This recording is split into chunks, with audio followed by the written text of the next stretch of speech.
नमस्कार, फेरि पनि अर्को एक नयाँ भिडियोमा यहाँहरूलाई धेरै स्वागत छ। आजको यस भिडियोमा हामीहरूले सिक्नेछौँ तुलसीको बारेमा।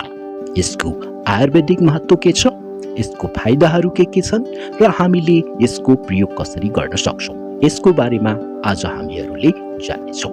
ल भिडियो सुरु गरौँ है त। तुलसी ओसिमम सैन्टम एक पवित्र तथा आयुर्वेदिक महत्त्वको बोट हो। यसलाई धार्मिक, आयुर्वेदिक र औषधीय दृष्टिकोणबाट धेरै महत्त्व दिइन्छ। तुलसीलाई रानी तुलसी वा पवित्र तुलसी पनि भनिन्छ। यो नेपाल र भारत लगायत अन्य दक्षिण एसियाली देशहरूमा धेरै पाइन्छ।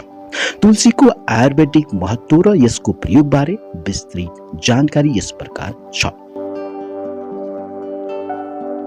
तुलसीको आयुर्वेदिक महत्त्व नम्बर 1 मा छ प्रतिरक्षा प्रणाली बलियो बनाउन। तुलसीमा एन्टिअक्सिडेन्ट, एन्टिभाइरल, एन्टिब्याक्टेरियल र एन्टिफंगल गुणहरू छन्। यसले शरीरको प्रतिरक्षा प्रणालीलाई बलियो बनाउँछ। दोस्रो नम्बरमा छ तनाव कम गर्न। तुलसीले तनाव र चिन्तालाई कम गर्न मद्दत गर्छ। यसले मानसिक शान्ति दिन्छ र मनलाई शान्त बनाउँछ। तेस्रो नम्बरमा छ पाचन प्रणाली सुधार्न। तुलसीले पाचन प्रणालीलाई सुधार्न मद्दत गर्छ। यसले एसिडिटी, ग्यास र अपच जस्ता समस्याहरू कम गर्छ। चौथो नम्बरमा छ श्वास प्रश्वास सम्बन्धी रोगमा। तुलसीले अस्थमा, ब्रोंकाइटिस, खोकी र सर्दी, ज्वरो जस्ता श्वास प्रश्वास सम्बन्धी रोगहरूमा राम्रो असर गर्छ। पाँचौं नम्बरमा छ रक्त शुद्ध गर्न। तुलसीले रक्तलाई शुद्ध गर्न मद्दत गर्छ र रक्त परिसञ्चरणलाई सुधार्दछ। छैठौं नम्बरमा छ डायबिटिस नियन्त्रण। तुलसीले रक्त शर्करा स्तर नियन्त्रण गर्न मद्दत गर्छ, जसले डायबिटिस नियन्त्रणमा सहयोग गर्छ। अब जानौं हामीहरूले तुलसीको प्रयोग केमा गर्न सक्छौं त। नम्बर 1 मा छ चिया बनाउन। तुलसीको पातलाई पानीमा उमालेर चिया बनाउन सकिन्छ। यसले शरीरलाई ताजगी दिन्छ र प्रतिरक्षा प्रणालीलाई बलियो बनाउँछ। दोस्रोमा छ कफ र खोकीमा। तुलसीको पात र अदुवा, हल्दी, मरिच मिसाएर काँडा बनाउन सकिन्छ। यसले कफ र खोकीमा राम्रो असर गर्छ। तेस्रोमा छ त्वचा समस्यामा।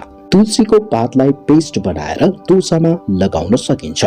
यसले एक्ने, दाग धब्बा र अन्य त्वचा समस्याहरू कम गर्छ। चौथो नम्बरमा छ मुख स्वास्थ्य। तुलसीको पात चपाउने वा तुलसीको तेलले मुख धुने गरेमा मुखको दुर्गन्ध र मुखका रोगहरू कम हुन्छन्। पाँचौं नम्बरमा छ ज्वरो कम गर्न। तुलसीको पात, कालो मरिच र अदुवाको काँडा बनाएर खानाले ज्वरो कम गर्न मद्दत गर्छ। छैठौंमा छ मानसिक स्वास्थ्य।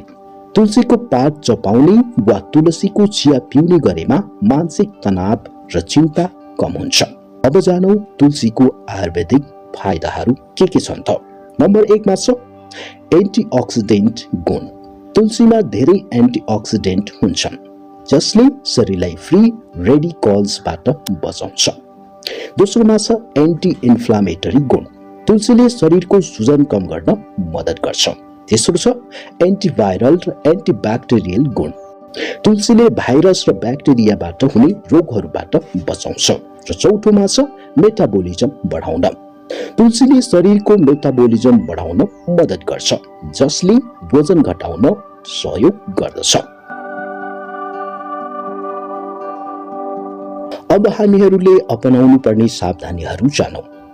तुलसीको धेरै मात्रामा सेवन गर्दा पेट दुख्ने वा अन्य समस्या हुन सक्छ। गर्भवती महिलाहरूले तुलसीको सेवन गर्नु अघि डाक्टरको सल्लाह लिनुपर्छ। तुलसी एक बहुउपयोगी बोट हो, जसले शारीरिक, मानसिक र आध्यात्मिक स्वास्थ्यलाई फाइदा पुर्याउँदछ। यसको नियमित प्रयोगले स्वस्थ जीवनशैली बनाउन मद्दत गर्छ।